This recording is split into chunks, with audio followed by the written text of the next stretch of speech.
Tenha uma boa aula com vocês. Eu apresento o professor de História, Paulo Henrique. Professor de História há 22 anos, formado em História pela Universidade Federal do Maranhão, com experiência em diversos cursinhos da cidade. Boa tarde, gente. Em primeiro lugar, eu quero agradecer a presença de vocês nessa tarde quente em São Luís e dizer que vocês já são vencedores só por estarem aqui. Já é o primeiro passo para vocês conseguirem a aprovação nesse concurso.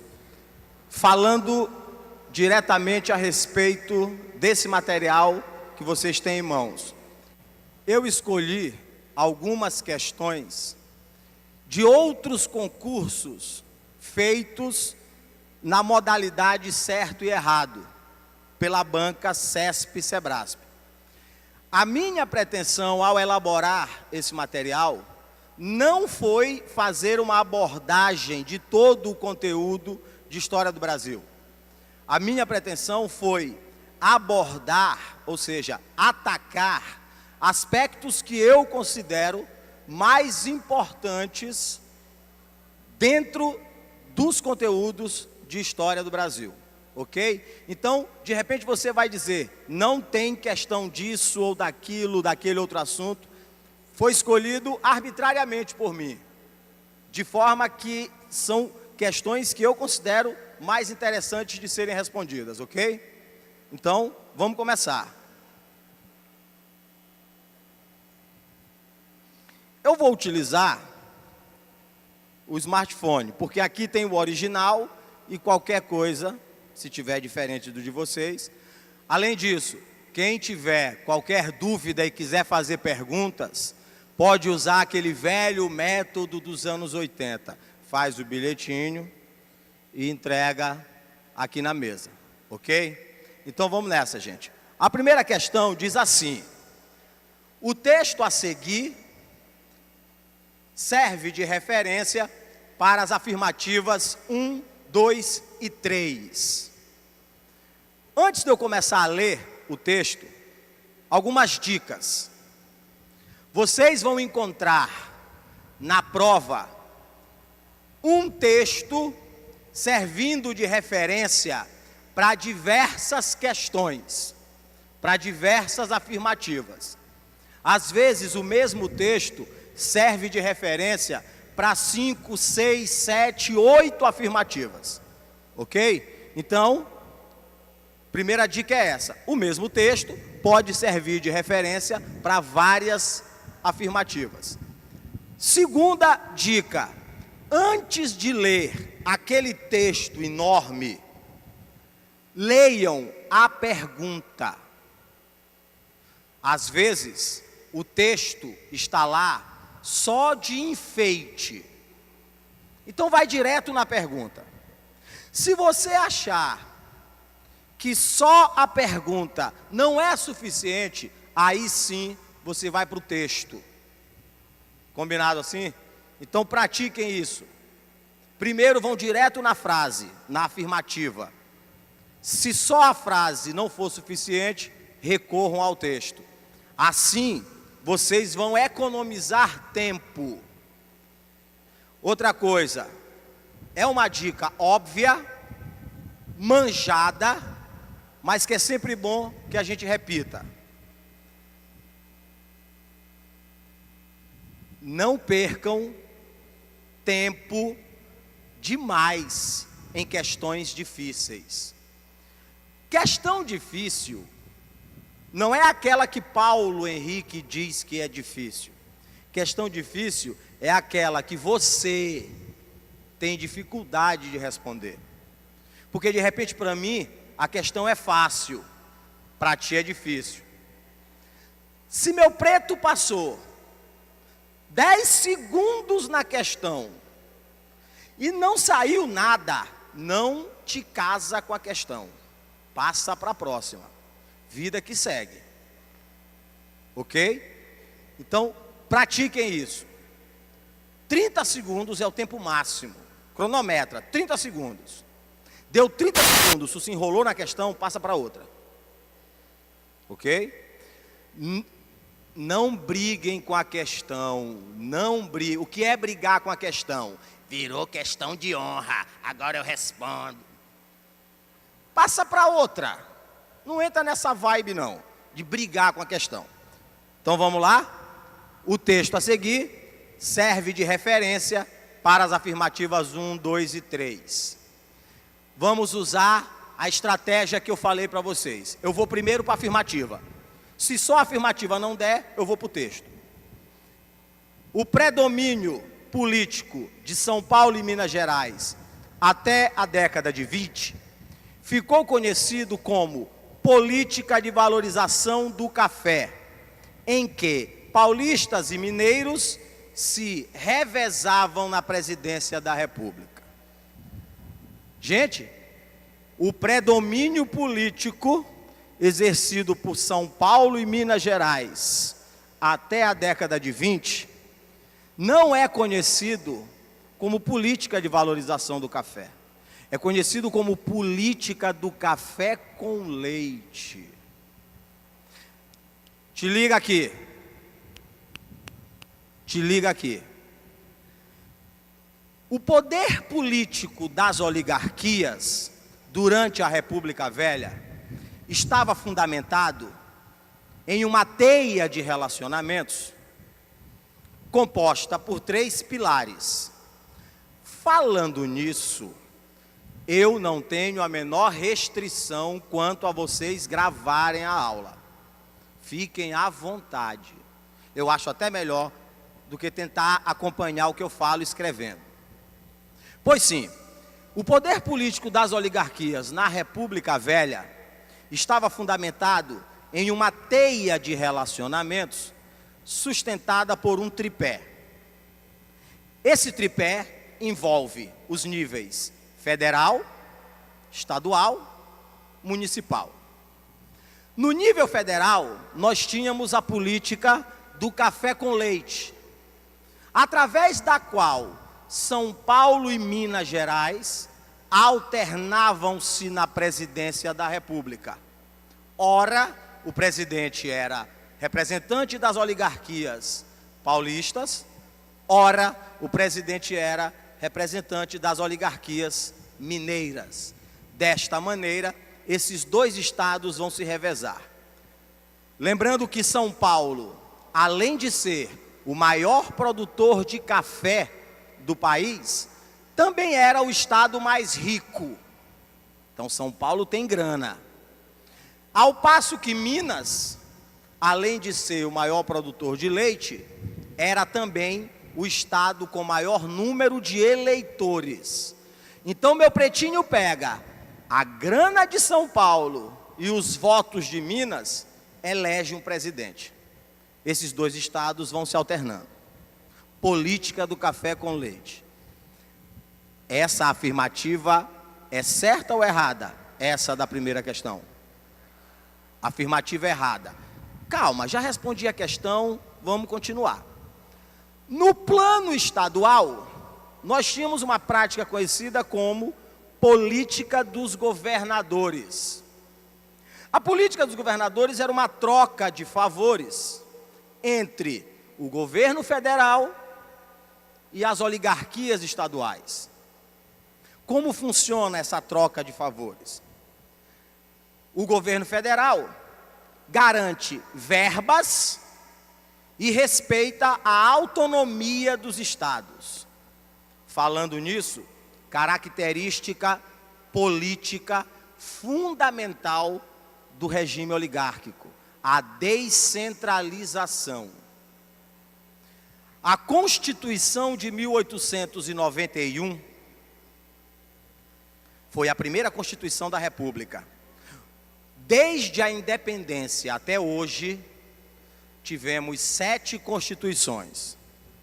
Candidato, presta atenção, só não cai no concurso para o quadro da Polícia Militar do Maranhão a primeira Constituição, porque ela faz parte da monarquia e monarquia não está no programa. Todas as outras 6 você tem que saber de cor e salteado. Não fui eu que inventei, quando eu cheguei já era assim. Não me culpem. A primeira Constituição da República foi a de 1891. Ela vigorou por toda a República Velha, até 1930. De 30 até 34, o Brasil ficou sem Constituição. Em 34, uma nova Constituição, que irá vigorar até 1937. Em 37, outra Constituição. Essa Constituição de 37 vai vigorar até 1945. Em 46, mais uma. Depois, outra em 1967. Por fim, a mais recente, a Constituição de 1988. 7 constituições. Uma das principais características da Constituição de 1891 é a descentralização administrativa. Na Constituição, isto é chamado de federalismo. O federalismo, em síntese, consiste na autonomia dos estados em relação ao governo federal. O governo federal, por lei, deveria respeitar a autonomia dos estados. Por exemplo, os estados poderiam possuir exércitos próprios. Além do exército brasileiro, o exército do estado do Maranhão. Agora tu veja, o exército do estado do Maranhão. Os estados poderiam cobrar tarifas sobre produtos oriundos de outros estados. Hoje em dia é assim.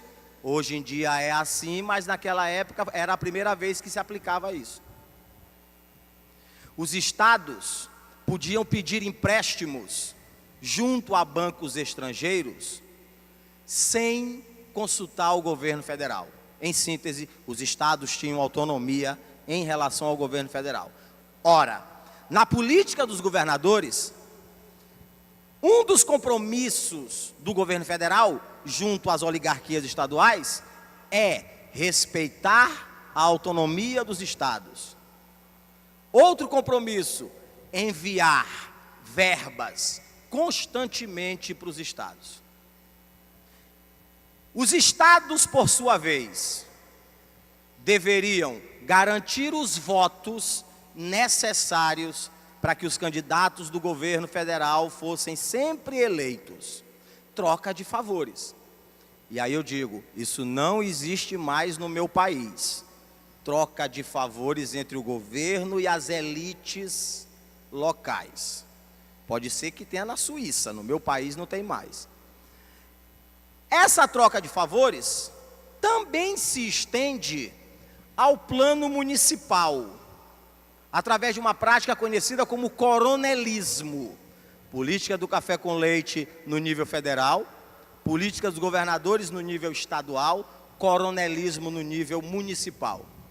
O coronelismo é uma prática que já existe no Brasil enquanto prática desde o período colonial. Senhores de engenho ofereciam proteção a homens foragidos da justiça, e em troca dessa proteção, esses foragidos da justiça seriam cabras dos senhores de engenho. Galera que é do interior conhece este termo cabra. Essa prática era chamada de cabroeira no interior do Brasil, em especial no Nordeste. Cabroeira. O cabra é o jagunço do senhor de engenho, aquele homem armado, que o senhor de engenho olha para ele assim, vê aquela cara de nó cego, de alma cebosa. Aí o senhor de engenho diz assim: tu já matou alguém? E ele responde: não vou dizer que não. Este é o cabra. Essa prática já existe desde a colônia. Essa prática será institucionalizada com a criação da Guarda Nacional no período regencial. Também não está no programa. O grande proprietário rural comprava a patente de coronel do exército. Ele comprava a patente. Comprava. Havia várias patentes à venda. Capitão, major. Os mais ricos compravam de coronel. A partir do momento que ele comprava a patente de coronel, ele convocava os membros da Guarda Nacional. Origem do coronelismo, da colônia, com a cabroeira. Institucionalização no Império, com a Guarda Nacional. O auge do coronelismo, República Velha. O grande proprietário rural, com o uso da violência, impõe sua autoridade sobre todos aqueles que o cercam. O proprietário rural, com o uso da violência, impõe sua autoridade sobre todos aqueles que o cercam. Impõe o medo. Impõe uma prática conhecida como clientelismo. O clientelismo é uma prática típica do coronelismo. O clientelismo é você trocar o seu voto pelo melhor carnaval que a cidade já viu. Se doutor fulano for eleito, a gente vai ter o melhor carnaval que a cidade já viu. Clientelismo é tu trocar o teu voto por um contrato na prefeitura, por um emprego na rodoviária. Clientelismo é você morar em São Luís, vivendo todos os problemas de São Luís, e votar no interior, porque o tio da tua amiga é candidato e vai ter um churrascão se ele for eleito. Clientelismo é isso. É uma prática típica do coronelismo. O coronelismo também tem outras expressões bem típicas. Curral eleitoral. O curral eleitoral são as pessoas que votam em quem o coronel manda. O curral eleitoral são as pessoas que votam em quem o coronel manda. O voto de cabresto. Ei, não é cabrecho, não existe cabrecho, cabresto. O voto de cabresto é o ato de votar em quem o coronel manda. As pessoas que votam em quem ele manda, o curral eleitoral dele. O ato de votar em quem ele manda, voto de cabresto. São termos típicos do coronelismo.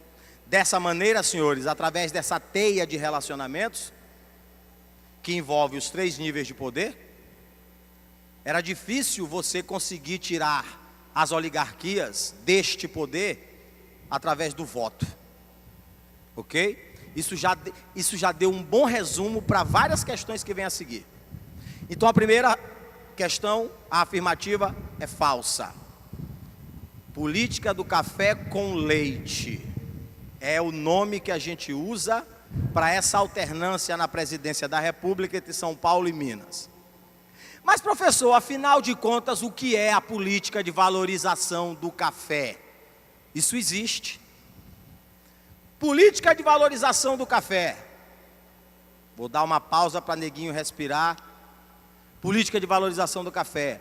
Conjunto de mecanismos artificiais utilizados pelo governo para garantir o lucro dos cafeicultores e manter o preço do café sempre em alta. Conjunto de mecanismos artificiais utilizados pelo governo com o objetivo de manter o preço do café sempre em alta e garantir o lucro dos cafeicultores. E aí a pessoa pergunta: quando é que começa essa política de valorização do café?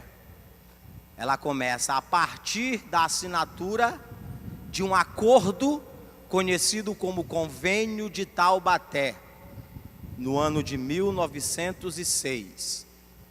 Política de valorização do café, Convênio de Taubaté. Coloca na tua lista de coisas a serem estudadas mais tarde, quando chegar em casa. Vamos para outros enunciados. Número 2. Há uma relação entre cultura cafeeira e desenvolvimento industrial, na medida em que, a partir da crise do café, nos anos 30, foi possível dar início ao desenvolvimento das atividades industriais no Brasil. Vou te ajudar a interpretar essa questão. A questão está dizendo que as primeiras fábricas foram instaladas no Brasil na década de 30, quando a cafeicultura começou a entrar em decadência. Diz para mim, isso é verdadeiro ou é falso? É certo ou é errado? Isso é errado. Presta atenção. O surgimento das primeiras fábricas no Brasil tem relação direta com o café. Tem. Só que não é relação com a decadência do café. É com o apogeu do café. E não é na década de 30. É no século XIX. 2 erros numa só afirmativa. A decadência do café proporcionou o surgimento da indústria, e dizer que isso acontece nos anos 30. É o contrário.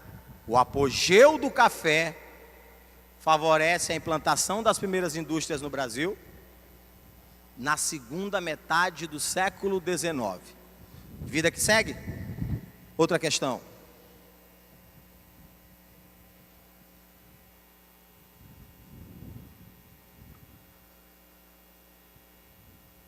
Só repetindo. 1, errado. 2, também. 3, destacam-se como movimentos sociais no campo e nas cidades nesse período a revolta de Canudos, a revolta da Chibata e o levante do Forte de Copacabana. Gente, primeira questão, primeira coisa. Guerra de Canudos, entre 1895 e 1897. Coloquem a data. Revolta da Chibata, 1910. Revolta da Chibata, 1910. Revolta do Forte de Copacabana. Essa revolta é um dos movimentos pertencentes ao tenentismo. Ela ocorre em 1922. Então, a primeira parte esclarecida. Lembrando, se houver dúvidas, bilhetinho aqui na mesa. Primeira dúvida esclarecida. Durante a República Velha, criou-se a seguinte frase, abre aspas, no Brasil, a questão social é caso de polícia. Por que criou-se essa frase? Porque durante a República Velha, não havia políticas públicas de inclusão das massas populares. Não havia nenhuma política pública de atendimento das massas. Não havia nenhuma política pública voltada para a melhoria das condições de vida das massas populares. O povo, quando calado, era desprezado. Quando ousava se manifestar, reivindicando melhores condições de vida, como disse uma vez o presidente Washington Luiz, palavras do presidente Washington Luiz: povo, eu trato a pata de cavalo. Olha o que o próprio presidente da República diz a respeito do povo: eu trato a pata de cavalo. Povo calado, desprezado. Quando ousa se manifestar, reivindicando melhores condições de vida, é bandido, é criminoso. Porque essa não é tudo que eu estou falando entre aspas. Era o que era dito sobre o povo na República Velha. Povo que ousa fazer greve, operário que ousa fazer greve, camponês que ousa desafiar a autoridade do coronel, é bandido, é criminoso, é desordeiro, não tem boa índole. Na República Velha, povo é subserviente. Na República Velha, povo é dócil. Aquele que reclama não é um cidadão ideal. O cidadão ideal é calado, é conformado. Esse é o conceito de cidadão que se tem no Brasil na República Velha.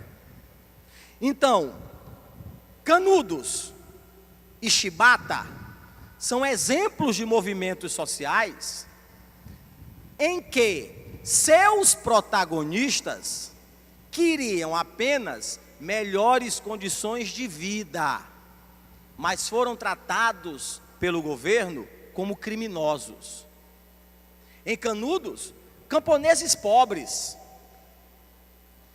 que, seguindo um líder religioso chamado Antônio Conselheiro, foram viver numa comunidade isolada, às margens do rio Vaza Barris, no sertão da Bahia.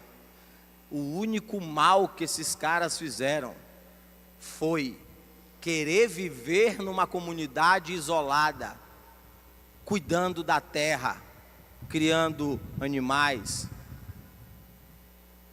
para ter melhores condições de vida. O Estado chamou essas pessoas de conspiradores, que queriam derrubar a república e restaurar a monarquia. A igreja disse que era um monte de fanáticos religiosos. Os coronéis disseram: como ousa esse monte de gente pobre querer desafiar a minha autoridade? Uma vez aqui, para sempre aqui, debaixo do meu relho. As elites incomodaram-se com Canudos, só porque aquelas pessoas queriam melhores condições de vida. No caso da revolta da Chibata, em 1910, por qualquer insubordinação, o marinheiro era chicoteado. Para quem não sabe, em algumas polícias militares, até bem recentemente, ainda havia chicotadas para os insubordinados. Aqui, até os anos 50, na PM do Maranhão ainda tinha isso, chicotada para insubordinado. Na Marinha existiu até o começo do século XX. Os marinheiros eram contra esses castigos físicos. Não queriam mais se submeter a esses castigos físicos. Quem é o cristão que aguenta 250 chicotadas no lombo, só porque a bota está suja, porque o cadastro não está da forma padrão?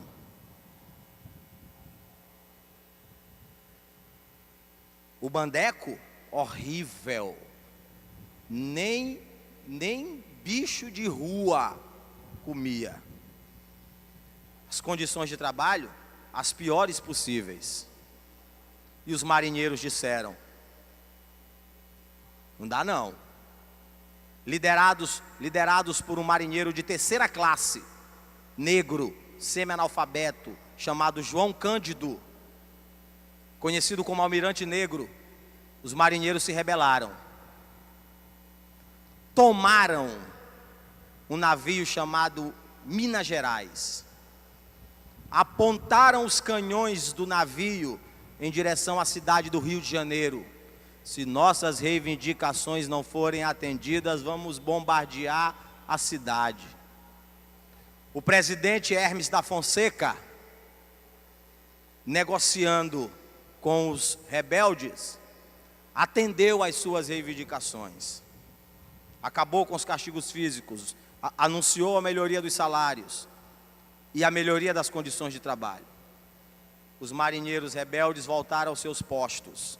No dia seguinte, a imprensa. O presidente ainda não tinha nem uma semana que tinha assumido o poder.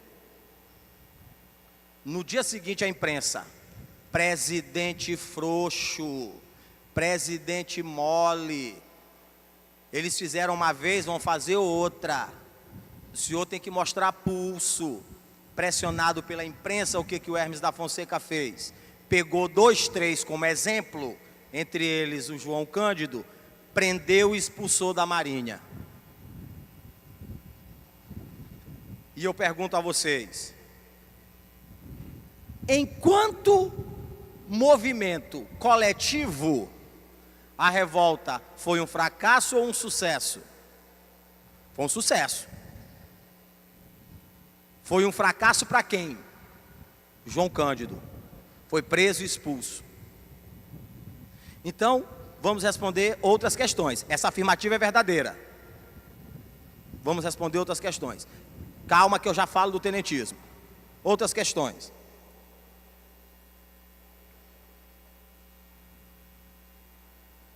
Vamos nessa. O texto a seguir serve de referência para as questões 4, 5, 6 e 7, usando aquela mesma estratégia. Vamos primeiro para o enunciado. Se o enunciado sozinho não der conta, a gente vai. Não dá. Não dá, temos que ler o texto. A revolta da Chibata foi um movimento ocorrido no Rio de Janeiro em 1910, no qual marinheiros se rebelaram, pegando em armas e exigindo o atendimento de suas reivindicações. Com relação a essa revolta, marque certo ou errado. Ok. Os marinheiros amotinados ameaçaram bombardear a cidade do Rio de Janeiro, caso não fossem atendidas suas reivindicações. Ok. Verdadeiro. O movimento terminou bem sucedido, pois o então presidente da República, Hermes da Fonseca, concordou com a exigência dos revoltosos, garantiu o fim do motim e a volta à normalidade republicana. Verdadeiro ou falso? Verdadeiro, muito cuidado. Enquanto movimento coletivo, a revolta foi bem sucedida. Acabaram os castigos físicos, houve uma melhoria nos salários e nas condições de trabalho. Foi ruim para o João Cândido, ele pagou o pato, ele foi o bode expiatório. As reivindicações dos revoltosos eram o fim dos castigos físicos, a melhoria na alimentação e a anistia dos rebelados.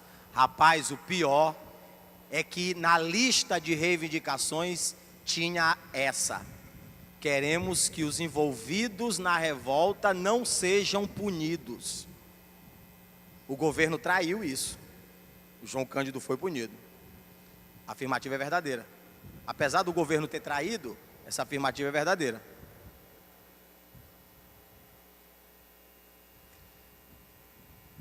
Após a deposição das armas pelos marinheiros, o Marechal Hermes baixou um decreto excluindo os revoltosos dos quadros da Marinha de Guerra. Por pressão da mídia, alguns revoltosos serão sim excluídos da Marinha. Correto. Correto. Tá bom? O texto a seguir serve de base para as afirmativas 8, 9, 10 e 11. Os Sertões, obra de Euclides da Cunha, que narra não só a Guerra de Canudos, como as condições de vida dos sertanejos, é um dos clássicos da literatura brasileira. Aborda, como eu já disse, o levante de Canudos, um dos mais sérios conflitos da fase inicial da República. Sobre esse conflito, Canudos Cuidado com a sutileza dessa afirmação. Canudos foi considerado um movimento de revolta contra a República, cujos integrantes eram fanáticos que pretendiam restaurar a monarquia. Isso é verdadeiro ou falso? Onde é que está a sutileza? Canudos não é um movimento de restauração da monarquia. Mas o que a afirmativa diz? Canudos foi considerado. Pô, a sutileza está bem aí, meu preto, ó. Por isso, cuidado com a afobação. Não entrem errado, achando que a afirmativa é fácil, é simples. Sabe aquela história? Tu está debaixo da trave, tu e o gol. Égua, agora eu se consagro. 90 graus. Devagar, vai na boa. Canudos não é um movimento republicano, mas Canudos foi considerado um movimento republicano. Por isso essa afirmativa, um movimento monarquista que queria derrubar a república. Essa afirmativa é correta. Pode marcar.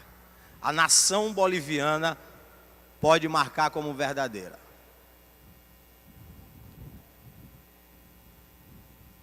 A nação boliviana pode marcar. Pois sim, continuando.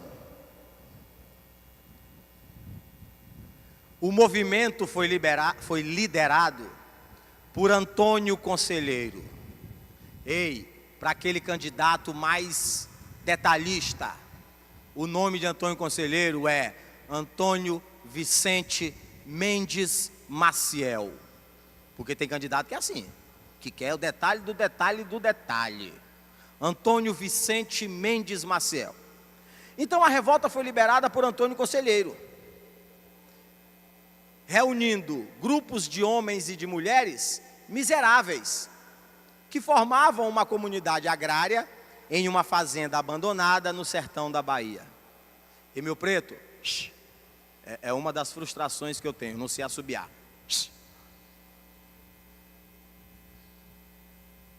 Canudos, era o nome oficial de Canudos, era Belo Monte. Também para aquele candidato detalhista, o nome oficial do Arraial de Canudos é um nome só, não é separado, é um nome só, Belo Monte. Belo Monte foi construído às margens de um rio localizado no sertão baiano, chamado Vaza Barris. Aí sim, são duas palavras separadas. O nome oficial é Belo Monte, às margens do rio Vaza Barris. Para aquele candidato detalhista, não vai mudar em nada a tua vida se tu não souber, mas... Olha essa daqui. E, gente, a 9, verdadeira. 10. Antônio Conselheiro era um ativista conhecido dos militares republicanos, pois ele já teria atuado em outros episódios. Falso. Antônio Conselheiro é conhecido de quê? Errado. Já na primeira expedição armada contra Canudos, a milícia do governo foi vitoriosa. Foram necessárias 4 expedições militares. Não foi na primeira, foi só na quarta. Falso.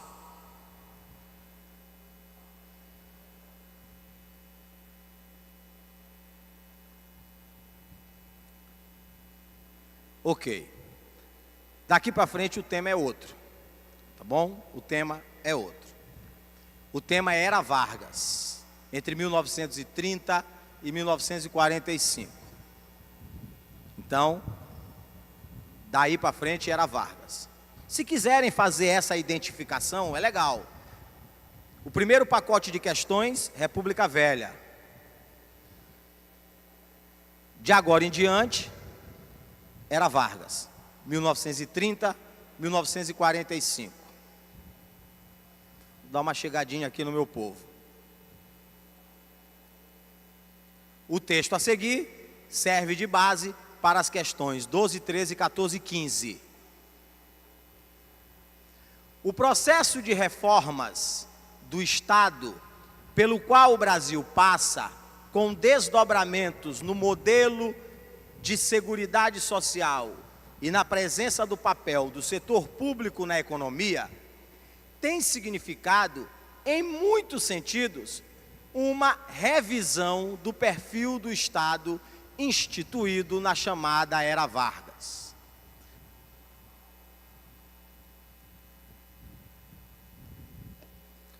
Ei, vamos fazer o seguinte, coloquem aí, características do varguismo. Desse jeito, anota, características do varguismo. Características do varguismo. Doutores, Getúlio Vargas é considerado o pai do populismo. Primeira característica, populismo. Getúlio é o pai do populismo. O populismo é um fenômeno tipicamente latino-americano.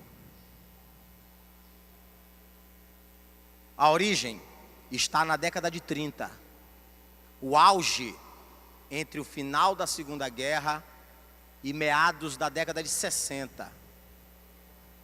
Te digo bem aqui, no Brasil, 1946, 1964, o auge do populismo. O populismo é caracterizado pela presença de um líder carismático com um discurso empolgante e demagógico. O que é demagogia? Demagogia é tu prometer o que tu não pode cumprir. Vou acabar com a pobreza. Vou acabar com a violência. Demagogia é prometer o que não pode cumprir. Líder carismático, discurso demagógico. O líder populista, ele mantém com os trabalhadores uma relação paternalista. Éguas, ó, senti cheiro de concurso. O líder populista mantém com os trabalhadores uma relação paternalista. Como é que se desenrola essa relação paternalista? Por um lado, o líder populista satisfaz as necessidades mais imediatas dos trabalhadores. Vejam, eu não estou dizendo das pessoas, estou falando da gente enquanto categoria, trabalhador. Quais são as necessidades mais imediatas, mais primitivas do trabalhador? Primeira necessidade, diz aí para mim, eu só quero 3. A primeira, e motivo pelo qual nós estamos aqui essa hora: emprego. Segunda necessidade, mais imediata do trabalhador, por que está todo mundo aqui agora? Salário. Eu estou falando de necessidade imediata, primitiva, não é a coisa que tu pensa, não, imediata. Emprego, salário. A terceira necessidade mais primitiva do trabalhador. De manhã falaram para mim, férias, lazer. Dia de sexta-feira todo mundo recebe aquelas mensagens. Hoje é sexta, a desgranha, tocar o terror, São Luís é pequena. Getúlio Vargas, melhor do que ninguém, sabe dessas necessidades do trabalhador: emprego, salário, lazer. Por isso, a política do pão e circo, feita por Getúlio, espetáculos públicos grandiosos e gratuitos. São Januário, nem torço para o Vasco, antes de vocês me agredirem. São Januário, meu negócio é só o Sampaio. São Januário, por muitos anos, foi o maior estádio do Brasil. E Getúlio Vargas realizava todas as festas cívicas do Estado em São Januário. Final do Campeonato Carioca, o governo federal comprava todos os ingressos, portões abertos. Dia do Trabalho, desfile, festa, show, os cantores populares da época, tudo de graça. Pão e circo. É um lado do paternalismo. Satisfaz as necessidades mais imediatas. Eu vou para o outro lado. O outro lado do paternalismo. Sabe aquela história, quem come do meu pirão apanha do meu cinturão? Getúlio controla com mão de ferro os sindicatos. Getúlio não admite questionamentos à sua forma de governar. Getúlio não permite que os sindicatos tenham autonomia. Getúlio não permite nenhuma crítica ao seu estilo. Eu garanto todas as suas necessidades. Tu ainda quer bater de frente comigo? Isso é o paternalismo. Isso é o paternalismo. E ainda tem uma outra coisa que é horrível no paternalismo. Uma outra característica do paternalismo. É a pior de todas. O paternalismo cria no trabalhador o sentimento de dependência em relação ao líder populista. Porra, sem esse cara eu não sou ninguém. Se esse cara sair do poder eu estou perdido. Eu vou perder o salário mínimo, eu vou perder os direitos trabalhistas, eu vou perder a previdência social. O paternalismo cria uma relação de dependência entre o trabalhador e o líder populista. A gente nunca ouviu isso recentemente. Nunca. Só se for em outro país. Essa dependência desse discurso populista. Isso é o paternalismo, característica típica do populismo. Além do populismo,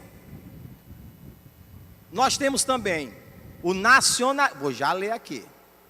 Além do populismo, nós temos outra característica importantíssima do varguismo: o nacionalismo econômico. O nacionalismo econômico, senhores, consiste em um conjunto de estratégias protecionistas e estatizantes.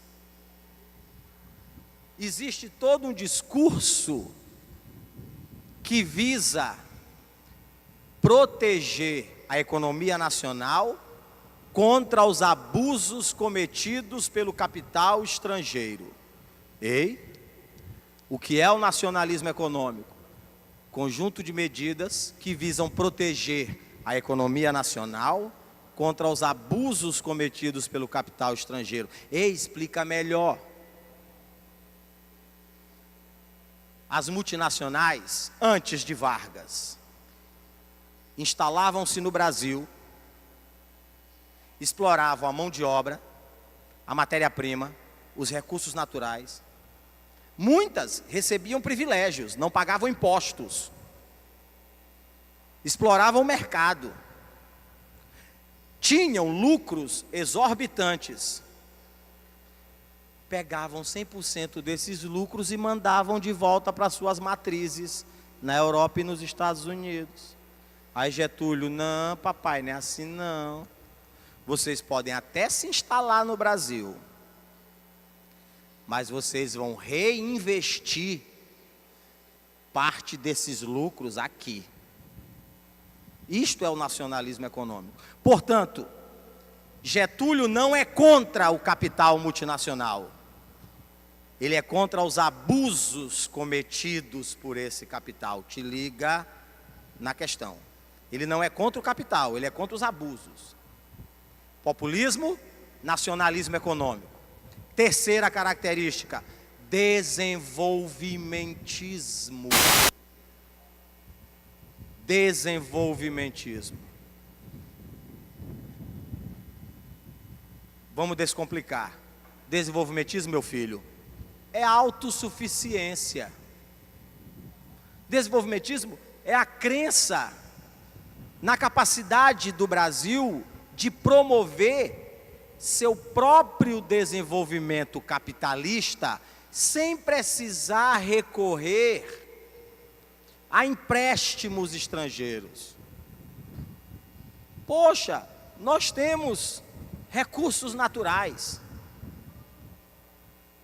recursos hídricos, recursos minerais, hidrominerais. Para que recorrer ao socorro do capital estrangeiro? Somos capazes de promovermos nosso autodesenvolvimento. É um negócio bem otimista. É um negócio bem otimista. Autossuficiência. Mas agora sim, presta atenção, meu povo desse lado. Para o Brasil ser autossuficiente, é preciso que haja investimentos na indústria de base, em especial, setor siderúrgico. Doido, eu estou te cantando aqui a pedra, ó. Nacionalismo econômico, desenvolvimentismo. Desenvolvimentismo baseado na indústria de base, em especial, siderurgia. Isso é a cara de Getúlio Vargas. Mais uma, intervencionismo estatal. Porque quem é que vai conduzir todo esse desenvolvimento nacional? O Estado. Vejam os 3 elementos fundamentais do varguismo: nacionalismo econômico, desenvolvimentismo, intervencionismo estatal.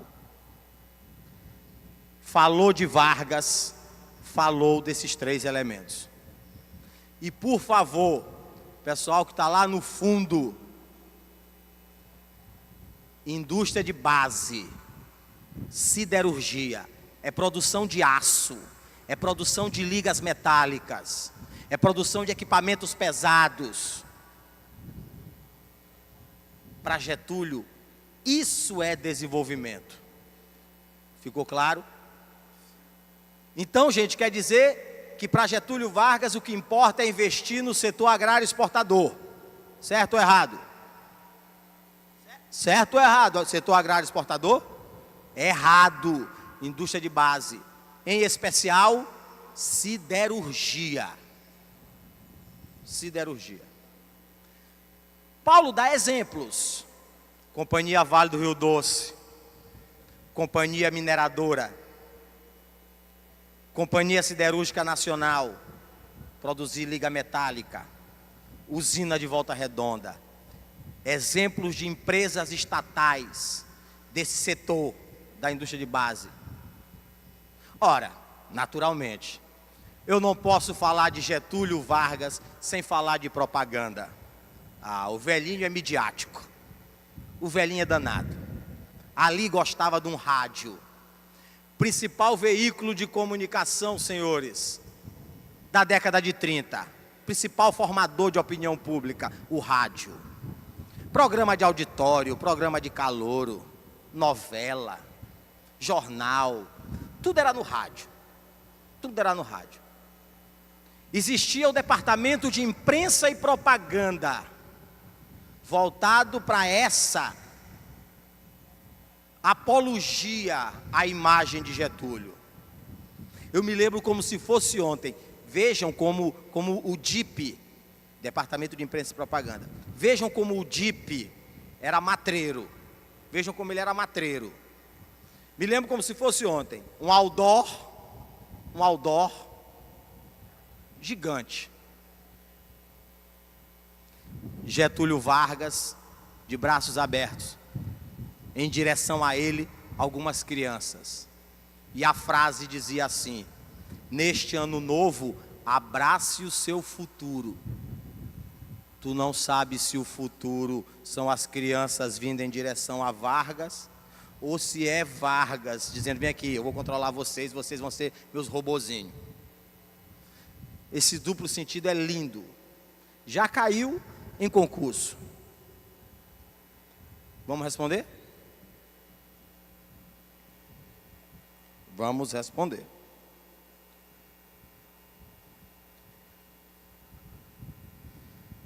A partir do Estado Novo,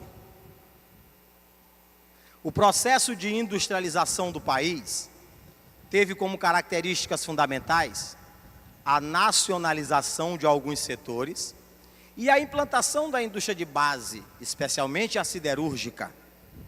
Em ambos os casos, que eram complementares, verificou-se forte intervenção do Estado na economia. Verdadeiro ou falso, doutores? Verdadeiro. Nessas condições normais de temperatura e pressão é fácil, eu quero ver no concurso. Verdadeiro. Tá certo.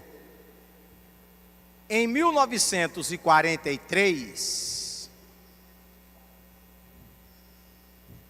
através da CLT, Consolidação das Leis do Trabalho, o governo Vargas consagrou em leis antigas reivindicações dos trabalhadores, como, por exemplo, a jornada de trabalho de 8 horas, as férias remuneradas, o descanso semanal remunerado e a estabilidade no emprego.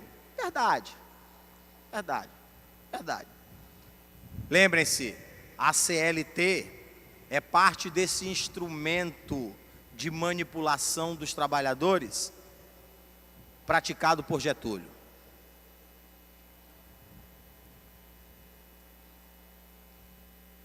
O governo converteu, 14, né? O governo converteu a consagração de direitos reivindicados por décadas de luta em uma espécie de dádiva concedida aos trabalhadores, assumindo o papel de tutor e protetor. O Estado assumiu também a condição de mediador dos conflitos entre patrões e empregados, entre empregados e patrões. O objetivo dessa estratégia era neutralizar tendências políticas críticas à postura do governo e criar o anteparo estatal para os conflitos de classe. O que eu acabei de dizer do outro lado, a política paternalista, por um lado, satisfazendo os anseios mais imediatos dos trabalhadores, por outro, controlando-os. Eu gostei dessa primeira frase e vou já explicar para vocês. O governo converteu a consagração de direitos reivindicados por décadas de lutas em uma espécie de dádiva concedida aos trabalhadores. Adorei essa frase. Vou explicar.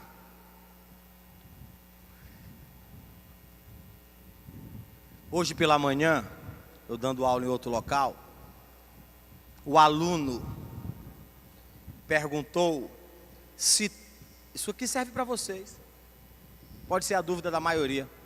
Ele perguntou: Paulo, todo governo populista é autoritário? É ditatorial? Não. Em primeiro lugar, o populismo não é uma forma de governo. O populismo é um discurso ideológico. É um discurso ideológico. Você pode praticar o populismo tanto numa democracia quanto numa ditadura. Populismo não é forma de governo. Populismo é discurso ideológico. Vejam aqui essa estratégia típica do populismo. Vejam essa estratégia típica do populismo. O líder populista, ele faz você acreditar que as conquistas que você obteve com sua luta, com seu esforço, com seu suor, não são suas. São um presente benevolente do líder populista. Paulo, eu não entendi. Eu vou ter que usar esse exemplo. Sinto muito. Vou ter que chocar a opinião pública. Em 2012, nos 400 anos de São Luís, foi entregue aquela via expressa. Na entrada da via expressa, tinha um outdoor dizendo assim: esta avenida é um presente da governadora X ao povo do Maranhão, em homenagem aos 400 anos de São Luís. Para aí, doutora, quer dizer que eu tenho que lhe agradecer por a senhora fazer sua obrigação? Presente? Construir uma avenida velha é presente seu? É obrigação, doutora. Isso é populismo. Desde que surgiram as primeiras fábricas no Brasil, que os operários fazem greve. Melhores salários, melhores condições de trabalho. Quem morreu, morreu. Quem foi preso, foi preso. Quem foi expulso do Brasil, foi expulso. Aí me vem Getúlio com a CLT. Tá vendo como eu sou legal com vocês? Estou dando para vocês um monte de direito. Doutor, a gente está se matando desde o século XIX. Isso é uma prática populista. Obrigado, deputado fulano de tal, pela lei X. Já viram esse outdoor? Obrigado, deputado. Obrigado. Não, gente, você não deve agradecer ao gestor por ele fazer a obrigação dele. É populismo. O governador do estado, sentindo-se triste pela situação das crianças do Maranhão, fez isso. Sentindo-se triste, quer dizer, porque ele é bonzinho. Então, senhores, uma estratégia do populismo, fazer você crer que suas conquistas não são suas. Tu só está aqui porque eu quero. Isso é o populismo. Tá? Tem duas perguntas. Para não passar demais. Na questão 7, onde fala os revoltosos, isso não sugere que são todos, e assim a opção estaria errada. Não sugere não. Não sugere não. Os revoltosos é algo indefinido. Se fosse todos os revoltosos, viria todos os revoltosos. Os revoltosos podem ser 2, 3, 5. Outra. Na questão 14, o mediador dos conflitos entre empregados e patrões não seria o sindicato. Não. Isso é estratégia do populismo. Olha só. E gostei da pergunta, mas infelizmente o raciocínio não tá correto. Ó.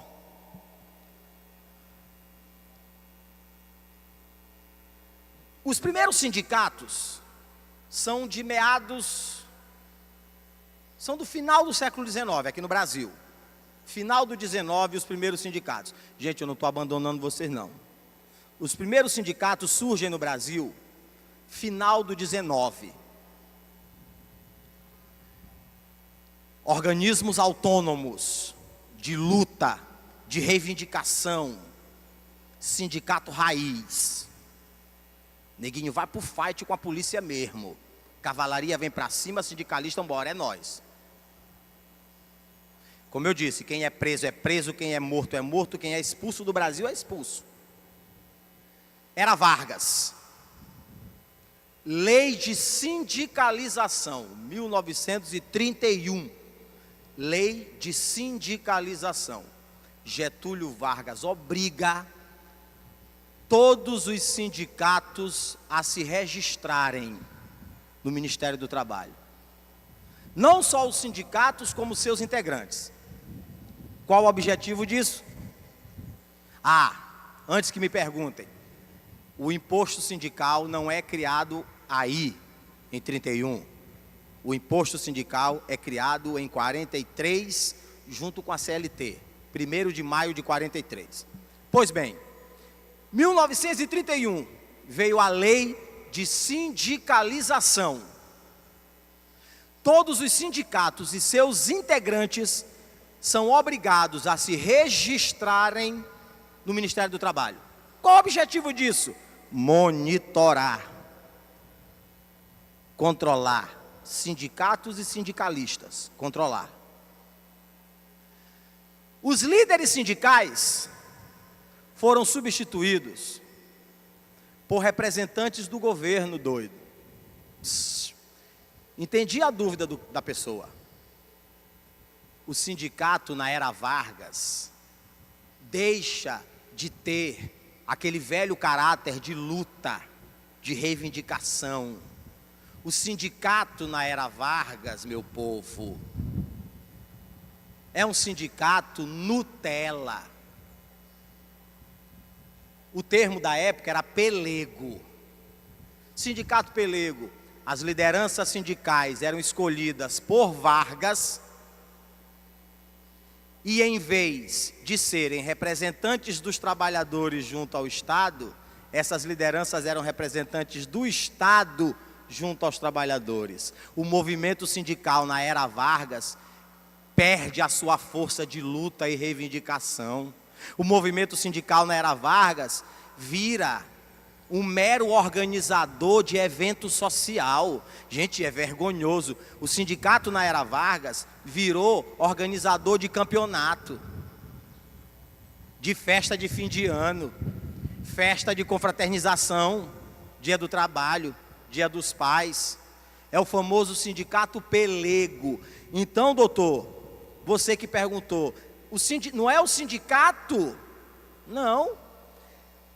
Getúlio se coloca como o grande árbitro dos conflitos entre patrões e empregados.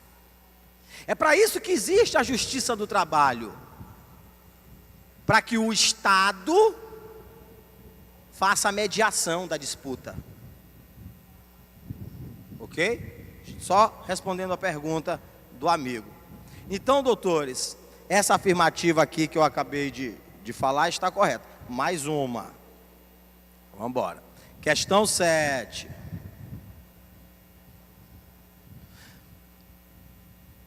O João Cândido, ele vai ficar um tempo preso. Daí, ele vai ser espancado constantemente, vai ter tuberculose, vai ficar demente e aí vai para o manicômio, tá? Gente, ó, vamos manter o foco. Essas perguntas são legaisinhas, tá? Mas isso aqui não é coisa de concurso. Vamos fazer essa pergunta aqui anterior foi boa, mas vamos fazer umas perguntas assim mais focadas. Pergunta bonitinha, legalzinha, mas isso aqui é mais coisa de Wikipédia. Tá, vamos manter o foco. Pois bem, continuando.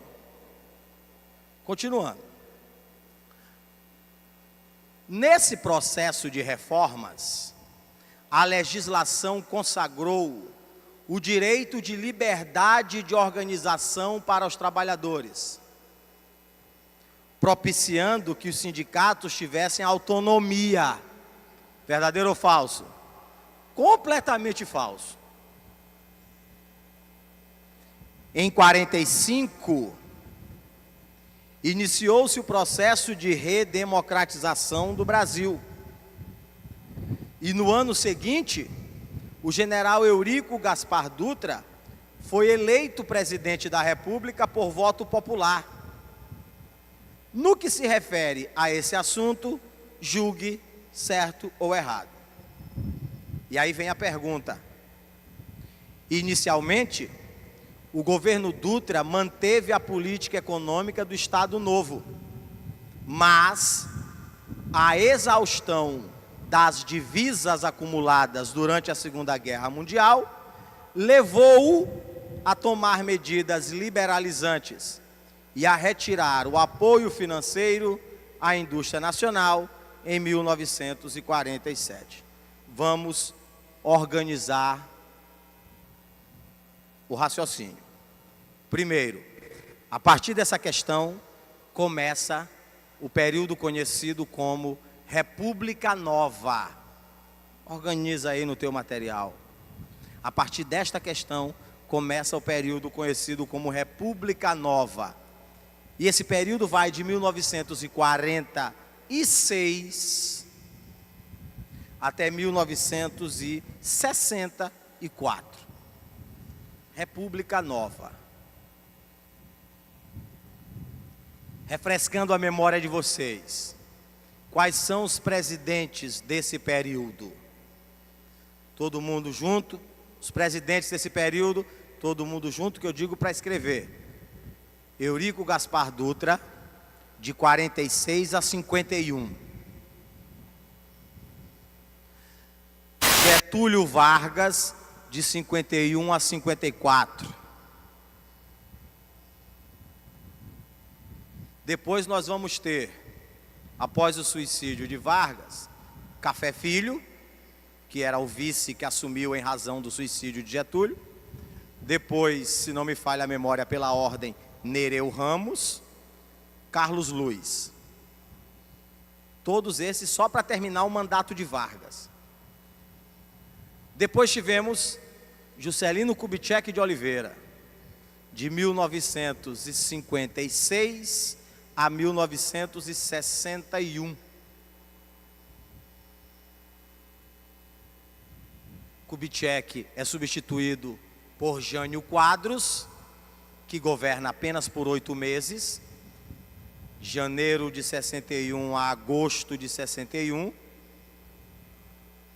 Com a renúncia de Jânio Quadros, o vice-presidente João Goulart assume a presidência da República.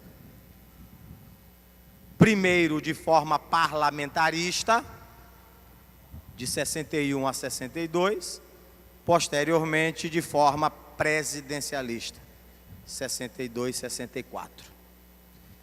64 veio o golpe militar, que dá origem ao regime militar.